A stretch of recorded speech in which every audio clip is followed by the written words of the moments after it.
Time to go back to the days of ancient role play. Time for another dungeon tale. And it's that time again. Clay over at Terminally Nerdy had an interesting tale about how him and his friends played a party of anthropomorphic guinea pigs. I found it to be very entertaining.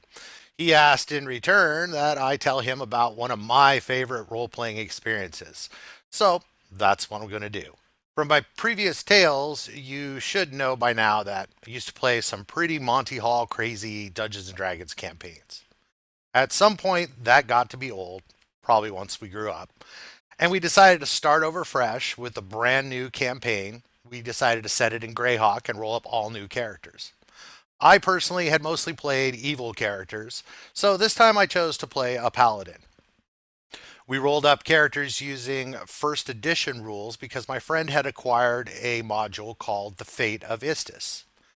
This adventure was made to aid in the conversion of the Greyhawk campaign from first edition to second edition.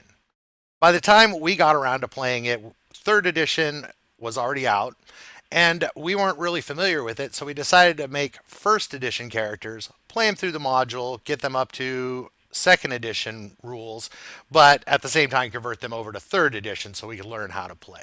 So I had decided I was going to try out playing a paladin. Had an epic adventure ahead of us, so it sounded like a good idea. When we rolled up this new group, we used the 4d6 method where you throw out the lowest roll. So we ended up with some pretty funny stats on these characters. First character was the paladin. I decided to make it a girl. I named her Clarissa Andressi. Greetings to you. When I rolled her up, I managed to get an 18 to put in her charisma, which was required, but all the rest of her stats were pretty mediocre. She had a decent wisdom, but if I remember right, she started with like a 12 strength and an 8 dexterity and maybe a 13 constitution. So not horrible, but definitely not an uber character. Since she was kind of weak, I decided to play her at the minimum age you could a human character. I started her out at 15 years old. We set up her background that she had come from the Shieldlands in the world of Greyhawk. Her parents were high muckety muck priests in the temple of Pelor. Pelor was a sun god, a god of healing, basically a very nice guy. Her parents wanted her to grow up to be a cleric like her brother Carlito. She didn't fit well into the scholarly cleric priestial role, and they soon found out she had a penchant for weapons, and she certainly enjoyed being a knight. So she decided to follow the path of a paladin. The cleric in the party was Claire's brother, Carlito. When I rolled him up, I got stuck with a 3 for one of his stats. Well, in first edition, charisma really didn't have any use for a cleric, so I assigned it to his charisma. Quiet now. I've something to say. So let's just say that Carlito was kind of a grumpy, angry kind of person. Which was a good thing his sister was so good at talking to people and had such high charisma, so he pretty much just had to stick around and do his job. If things didn't work out doing things Clarissa's way, then we could always switch over to what I refer to as Carlito's way, which was never very much fun for whoever made them angry. The next character on the list would be Clarissa's dwarven bodyguard, Ongvar Anvilclatter.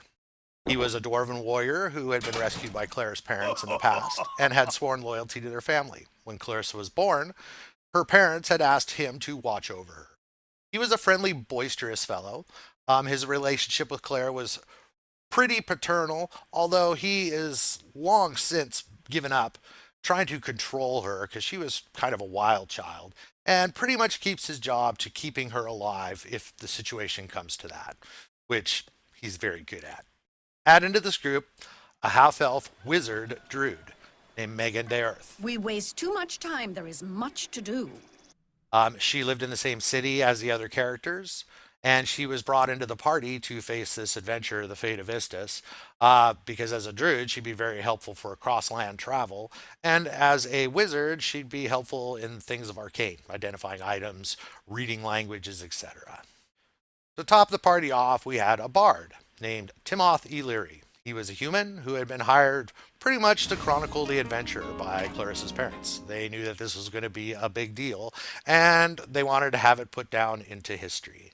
Timoth was an NPC that was controlled by the dungeon master, and his motivations and what he was about, he always came across as a nice guy, but for all we knew, he could have been a doppelganger. Back to this module, The Fate of Istis. It was set in the world of Greyhawk. It was meant to convert Greyhawk from first edition rules to second edition rules. The goddess Istis, the goddess of fate, unleashed a plague upon the world known as the Red Death. Um, Her point in doing this was to test the player classes that were in the game at the time: paladins, fighters, wizards, rogues, etc. The adventure consisted of, I believe, 10 parts, each set in a different part of the world of Greyhawk. It was awesome. We went to places that we had never thought of going before in any previous games. We got to learn about the cultures of the places that we went, and in each spot there was an adventure to test one of the classes. Our group did very well at covering most of these classes. Of course, we didn't have an assassin or a monk with us. The bard was able to stand in for the rogue test. And I believe we did pretty much every adventure in the module, including the assassin adventure, which I'm pretty sure ended up being a bloodbath. Because if I recall, it was set in a very bad place and had very nasty people. And Clarissa just couldn't find any way to deal with them in a nice way. That was the fun part of playing this group. She wasn't a super powerful warrior, but she had a high charisma. I used that to my advantage at every turn. Made sure that every city that we visited and every test that we did, everybody knew about it, knew that we were going to go do it, knew that we were successful at completing the quest, and that we were out to save the world from the Red Death. Pretty much a propagandist, but being that she was a paladin of Palor, nobody really thought bad of her for it. At the culmination of the adventure, I believe we ended up in the Scarlet Brotherhood. I believe they were a fairly monk-based society, very Asian in nature. They weren't very nice, though. I remember we burned some slave ships, after we rescued the slaves, of course. And essentially, they were somehow involved with all this trouble with the plague.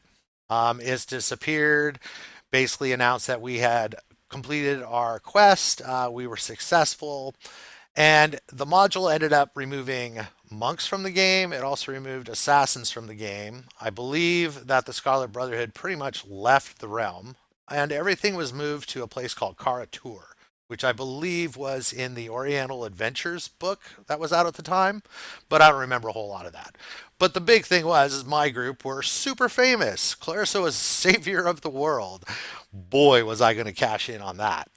So by the end of this adventure, we had converted these characters over to third edition rules. We incorporated several of the player guidebooks for the classes. I know the DM had to completely recreate his bard because it switched from being a intelligence wizard based bard to a charisma sorcerer based bard, which was weird for him. And I incorporated a lot out of the Paladin's Handbook into my character. The characters had reached their early teens and levels. I want to say Clarissa was maybe 12th level at the time. I know they were high enough level that they could start attracting henchmen, hiring hirelings, and setting up strongholds. I'm pretty sure that paladins at the time were not allowed to have strongholds per se, but she managed to wrangle a ship out of a country. She had traveled all across the world in the big adventure of Fate of Istis and had come up with a love of sailing. Plus, she had developed a very large dislike for slavers. This ship became a base for the group, and they ended up doing several adventures, mostly hunting down pirates and slavers and liberating prisoners, doing good stuff. You know, the scary paladin captain of the seas. Somewhere along the line, the Great Greyhawk Wars happen. Aya's the evil, bad, nasty Aya's. He had a country to the north where he massed hordes of hobgoblins and demons and goblins and orcs and you name it, and flooded into the good lands of the south. Well, Clarissa was from a place that was called the Shield Lands, and about 90% of that country got chewed up in the wars. So, with their home country gone, the group moved to Carlito's temple that was near a place called the Thornwood. He had built a temple that had a decent sized stockade around it. He had a fairly large group of followers, including some troops, so it made a good base for them to start working out of. It was this time they took on the name the Knights of Thorn. It was at this point that we decided to pass some time. Uh, Carlito needed to finish up building his temple. He wanted stone walls, not wood walls. And Clarissa wanted time to outfit her ship for some of the stuff that she was going to need to do. With the help of Megan and her brother Carlito, and a supplement from Forgotten Realms called the Pirates of the Fallen Stars, she was able to transform her ship into a mighty war fortress. The handbook for Forgotten Realms had interesting information about defenses you could put on ships, like armor plating on the outside of it, nets on top of it to keep projectiles from hitting your crew. I also threw in some touches of my own. Megan got into summoning elementals and binding them to the ship. So it had a herd of water elementals and air elementals that helped move the ship and blow the sails, and was pretty handy if any fires broke out, especially the water elementals. She spent some time using the ship to smash some pirates, finish off some of the old things that she needed to do, and to try and investigate Ayaz, because not a lot was known about him. During this time when she was traveling, she had a dream, which led her to my favorite role playing adventure of all of this. There were a couple things that, as a paladin, Clarissa really wanted to get taken care of. One was to get her paladin's warhorse. She had never bothered with it much, and since she was on a ship now, it seemed like it would be kind of sad to get a horse and not be able to use it or stick it on this ship for months on end. The other thing that would have been neat is to get her hands on a Holy Avenger weapon, since she was planning on going after Ayaz the Evil. But Holy Avengers are extremely powerful and rare items in the game. The dream that she had was of a warrior that was on an island someplace, a tropical island, and it pretty much showed that he died and that he was still there. But one thing that was clear is that he had a really nice sword. So it became very important for Clarissa to find this place, especially since she had a dream about it. Had to be a message from her god. So it turned out to be a really good thing that Clarissa had her ship, the Peeler's Wrath, and had a good crew on board who had some experience when we set out to find this island. I do remember getting attacked by a dragon turtle along the way, and if I remember correctly, Ongvar Anvilcladder grabbed a couple daggers and with his boots of flying shoved himself down the dragon turtle's throat and killed it from the inside. We ended up getting a really cool turtle shell trophy out of that. Eventually, they made it to the island, and we began to explore it. We found out that there were vicious headhunters living on it, diseases that we had to watch out for. Good thing we had a cleric along. And worst of all, there was a gargantuan, a reptilian gargantuan. Think Godzilla, marching around the island. Oh boy. I can imagine a lot of parties in this situation probably destroying the headhunters and maybe even going after this gargantuan. After all, that's got to be a heck of a lot of experience. But I'd always played Clarissa really mellow. She always tried to talk first, fight last. I believe that through the help of Megan using some tongues and comprehend languages spells, and I believe there was an incident where Clarissa had to allow these natives to fill her full of blow darts that were poisoned to gain their trust. And it turns out they weren't quite the savage headhunters you would have thought.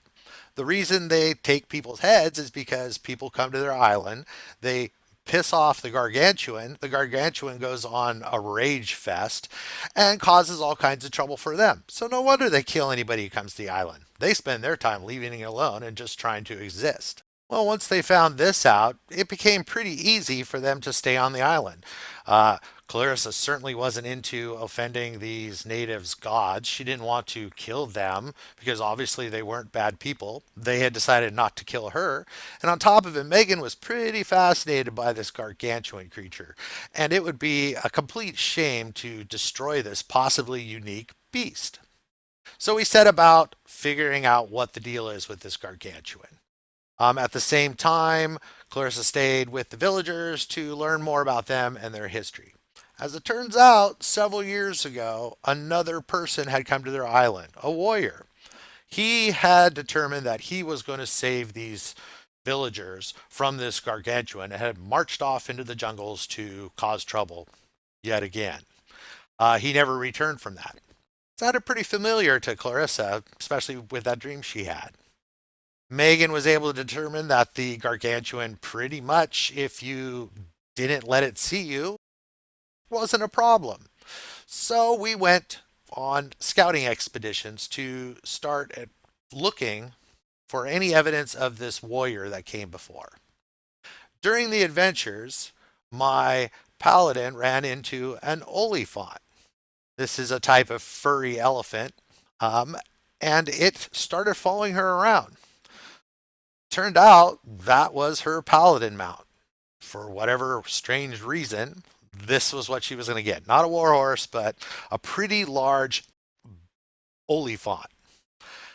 My dungeon master had the paladin's handbook, and in it, it described how the warhorse doesn't have to be a paladin's warhorse. So he decided to give this strange creature to my paladin to ride around. It was kind of weird, but I accepted it. Don't look a gift olifant in the mouth. Off into the jungle, Clarissa rode on her olifant. Her compatriots were riding on the back also. It was a pretty big animal.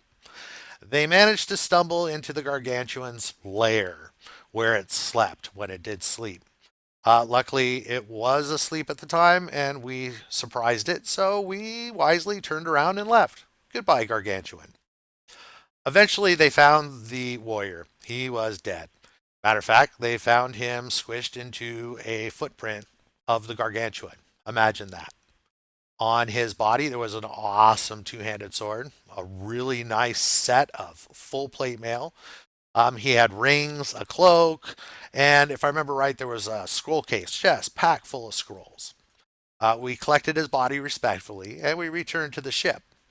Well, we were getting ready to go when I realized, how are we going to get this olifant onto the ship? Well, luckily, Megan had the enlarge spell. She also had the reverse of the enlarge spell. So she would cast shrink on it and shrink it down to like a little dog size, and we'd pick up the olifant and put it onto the ship.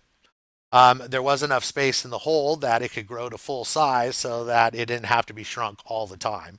But I did make sure that Megan had enough spells to keep it shrunk a great amount of time so it could just run loose on the ship and have fun. Didn't want to stuff it in a hold all day. Eventually, we were able to identify the sword. Yes, it was a +5 Holy Avenger. Nice. So, in one adventure, she managed to get both the sword and the Oliphant. The other equipment on the Paladin was really good. The full plate was +2 full plate mail. So, that was handy. Except for the problem was with her low strength, she wasn't going to be able to wear it. Luckily, the belt he was wearing was a girdle of stone giant strength. Pretty much solved the problem of the little girl not being such a tough fighter after that. +5 Holy Avenger with 20 strength and full plate mail. Rah! Definitely ready to take on Aya's. We ended up going on several adventures in the ruins of Castle Greyhawk, and I believe that was about the time that we ended up not playing that campaign anymore. That had to be my most favorite roleplay situation, playing the Knights of Thorn. Uh, Going by the rules and playing not overpowered characters, playing a good character and trying to solve situations peacefully. It was very interesting, and we had some epic adventures, that's for sure. Well, Clay, I noticed in your last video you mentioned that you had several unpleasant roleplay experiences. If you feel like it, tell us about one of those. And anybody else who's interested in doing their own dungeon tale, feel free to make one and post it in the comments below. Clay's last video is listed in my description for this video, and I hope to be hearing from people in the future, and you will be hearing from me again. You guys have a good life.